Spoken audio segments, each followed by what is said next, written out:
94-cü il idi. Mənim bir uşağı vardı o vaxt, daha 4 yaşlı qızım. Və bir gün dükkanda işləyəndə yanımızda bir qız işləyirdi, 16 yaşında. Baxırım, o balaca bir kitab oxuyur. O demək olar ki, İncil kitabı idi. Bir neçə gün keçəndən sonra onun böyük bacısı gəldi, rəfiqəsi ilə. Nəsə danışıq vaxtı dedi ki, sən günahkar bir insansan. Sən günahlı sözü biz heç vaxt işlətmədik, günahkar. Həmən ki o qadın mənə dedi ki, gələrsən toplantıya, mən hansı toplantıya? Sən orada gəlib eşilərsən Allah haqqında. Deməli, mən gəldim toplantıya və mən diqqətlə qulaq asırdım və görüm ki, hər şey Allah haqqındadır və onlar İsa haqqında danışırdılar. Və orada dua etdilər, biz xeyli 20 adam yığışmışdı, cəmiyyət üçün dua etdi, orada bir xidmətçi var idi, o bir dua etdi bizim üçün, biz də onun dalıca təkrar etdik ki, Allah bizi bağışla, biz günahlı insanıq və qoy Rəbb isə bizim rəyimizdə yaşasın. Və mən də o duanı deyərkən qəbul etdim və mən üçün bir İncil bağışladılar. O gün də mən belə getdim evə.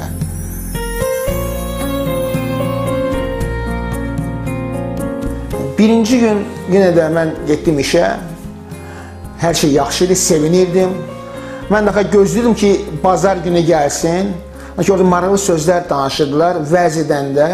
Amma ikinci gün daha yavaş-yavaş o mənim günahlı həyatım təzədən qayıdırdı. Mən təzədən yenə də siqaret çəkirəm, yenə də içmək istəyirəm.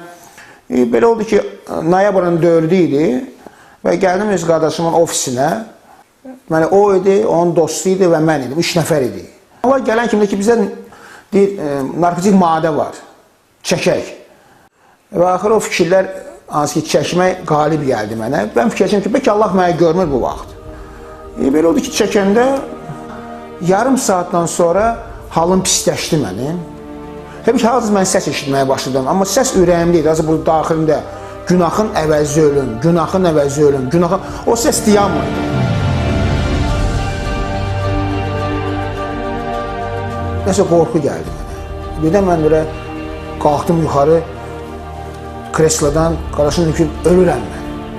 Mən o vaxt ölüm mələyi gördüm, hansı gəldi, əlində dəryazı idi, qorxuluq görünüşü vardı onun.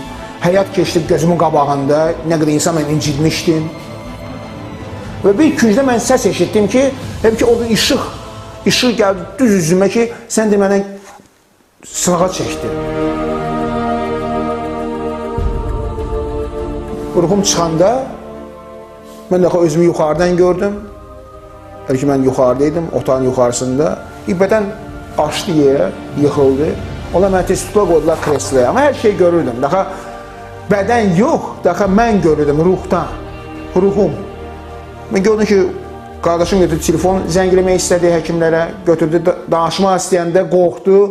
Təzdən yerinə qoydu ona ki, qorxdu ki, həkimlər gəlsə görəcək ki, bunlar hamısı narkotik maddi təsir altındadırlar, tuta bilərlər, polislər gələ bilər.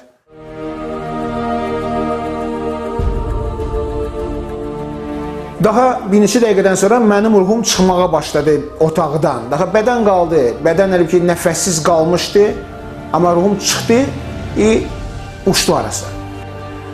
Bəzi var deyil ki, tunellə biz uçuruq. O da tunel deyil ki, qaranlıq, zülmət və indi başqa qorxu mənə bürüdü. Mən bəyək otaqda fikirləşirdim ki, 2 saatdan sonra məni bastıracaqlar. Onunla da həyatım bitdi. Amma burada görürüm ki, yox. Bastıracaqlar o bədəni hansı ki, otaqda qalıb. Mənsə harası gedirəm. O qorxu o bədəni tutmayıb, qorxu bu ruhu tutub və mən böyük sürətlə uçurdum. Və mən təkdəydim. Yanımda o qədər başqa insanların ruhları, mən deyəm ki, insanlar, bədənsiz insanlar harası uçurdular. Birdən səs eşitdim, başqa bir səs. Otaqda günahın əvəzinə ölüm idi, səsini eşitdim. Amma burada günahkarı bağışla, günahkarı bağışla, günahkarı bağışla. O səs, demək ki, o sürətlə ki, necə mən uçurdum, o sürətlə də o səsi eşidilirdi. Amma hiss edim ki, evi ki, alov gəlir üstümə, belə istilik hiss edirdim. Birdən mən uzaqda, demək ki, böyük bir sahəni gördüm ki, qaranlıq içində. O qaranlıq üçün görmürsən, amma qaranlıqdır, orada işıq yoxdur, orada fanarlar yoxdur, orada günəş yoxdur, orada ancaq alovdur. Səsiz insanlar orada bağırırdı, ağlayırdı, qışqırırdı. Mən dedim ki, mən də orada düşəcəyəm, mən də orada yanacağım, amma mən ölməyəcəyəm. Çox maraqlı o idi ki, insanlar orada yanırdılar, amma ölmürdülər. Alov ona tuturdu, yandırırdı, hər tərəfdə alovu idi, yuxarıdan, aşağıdan, hər tərəfdə alov gəlirdi üstlərinə, amma onlar yanmırdı. Necə deyimsə, ölmürdü, qaralırdı, ki, o kömür kimi, amma ölmürdülər. Onlar ağlaşırdılar. Mən o ceyhun, daha geriyə yol yoxdur. Mən orada bir, darvaza kimi bir yer görürüm ki, qapılar, ki, böyük bir qapılardır. O, bütün insanlar o qapılardan keçirdi. Orada bir şeytan, bir məxluq gördüm, şeytan. Ben başladım o şeytan. Dedim ki, eybəcər şəkildə. Ayaqları ki, o keçinin ayaqlarına oxşayırdı. Başında buynuzlar vardı. Sifəti nə heyvan idi, nə mələk idi. Belə qorxulu bir sifət, hansı ki, bəzi o qorxulu kinolarda adam görür. Və əlində böyük qılınc vardı. Hər bir insanı, hansı ki, keçirdi o qapılardan cəhənnəmə, o hamısını qılıncına vururdu. Bir də iki mələk, nur kimi mələklər peyda oldular. Hündür, 2 metrdən hündür idi, uzun ağ saçlı. Demsə, günəşin ışığından da nurlu idi onlar. Libaslı idilər, uzun ağ libaslarda. O da bütün paltar, üzləri, saçları hamısı nur kimi ışıqlanırdı. İkisi gəldi, mən tutdular belə, işığa apardılar. O da işığa düşdüm. İşığa düşən kimi qorxu yox oldu. Amma orada mən başqa səslər eşidirdim. Sən sevimli övladsan, mən səni sevirəm. Mən orada düşünmürdüm, nə aləm haqqımda, nə yoldaşım haqqımda, nə uşaqlarım haqqımda, nə bir valideyn, heç haqqında. Heç düşünmürdüm ki, mənim bədənim neynir orada, o otaqda qalıb. Mən o insanlar orada xeyli insan gördüm. Deyimsə, sayısız hesabsız, hamısı ağ libaslarda, nur kimi. Oradan içində mən seçdim ki, qadınlar var idi, uşaqlar vardı. Ağsaqqallar var, yaşlı adamlar, sadəcə cavanlar var, kişilər, qadınlar, hamısı Rəbbi izzətləndirirdi.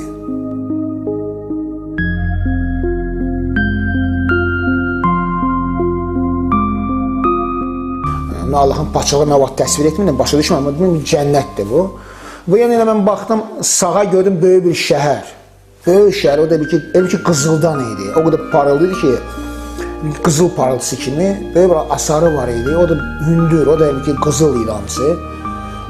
Bir şəxsiyyət gördüm, əlində hassa var idi, başında tac idi, belə qızıldan ya bahalı daşlardan. O harası baxırdı, mənə baxmırdı. Bəlkə də o oxuyanlara baxırdı, o insanlara, xalqlara, hansı ki milyardlarla bəlkə insanlar da oxuyurdu ona.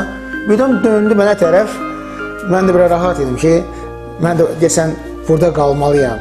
O insanlar mahnı oxuyur. Hasasını uzatdı mənə baxarkən bir söz işlətdi. Mən sənə əfv etdim. O deyəndə o sözü mənim ki, daha mən içimdə o sevinç partlayışı oldu. O salutlar kimi. Mən daha dedim ki, Ceyhun, daha sən buradasan, sən orada, o insanların yanında, sən də ağ paltada deyib Allah'ı izzətləndirəcəksən. Mesela yenə nəsə dedi o mənə, nə dedi bilmirəm, bəlkə də bir nişan etdi kiməsə, bir söz işlətdi. Birdən mən orada dayanmadım, uçdum arası. Qayıtdım, girdim bədənimə. Demək olar ki, mən orada, o halda, klinik ölümdə 2 saat yarım mən o vəziyyətdə oldum. Mən 5 gün bundan əvvəl İsa'nı qəbul etməsəydim, öz ürəyimə bir günahlı bir insan kimi dərk etməsəm ki, oradan da İsa Rəbdir, mən oradan qayıtmayacaqdım, cəhənnəmdən qayıtmayacaqdım. Və o gündən mənim həyatım olar ki, 180 dərəcə dəyişildi. Mən daha başladım toplantılara getmək, daha ürəklə qəbul etmək İsa'nı. Bu hadisədən sonra demək olar ki, nə içki, nə sigaret, nə narkotik maddələr daha mən qəbul etmədim. Mən atmadım eşini. Amma sadəcə Allah onları ürəyimdən çıxartdı, mənim günahlarımı bağışladı.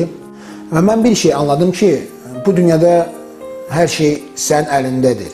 Sən seçməlisən, cəhənnəmə gedəsən, ya cənnətə gedəsən. Çox insanlar fikir ki, cəhənnəm yoxdur, o da işin qayıtmayıb. Oraya getmək lazımdır ki, onu görəsən. Bir şey ki, mən orada onu görmüşəm. İsa'nın vasitəsi olmasa, heç kim cənnətə girə bilməz. Bir İsa'dır aparan Rəbb Allahın dərgahına. Qoy Allah sənə xeyir dua versin.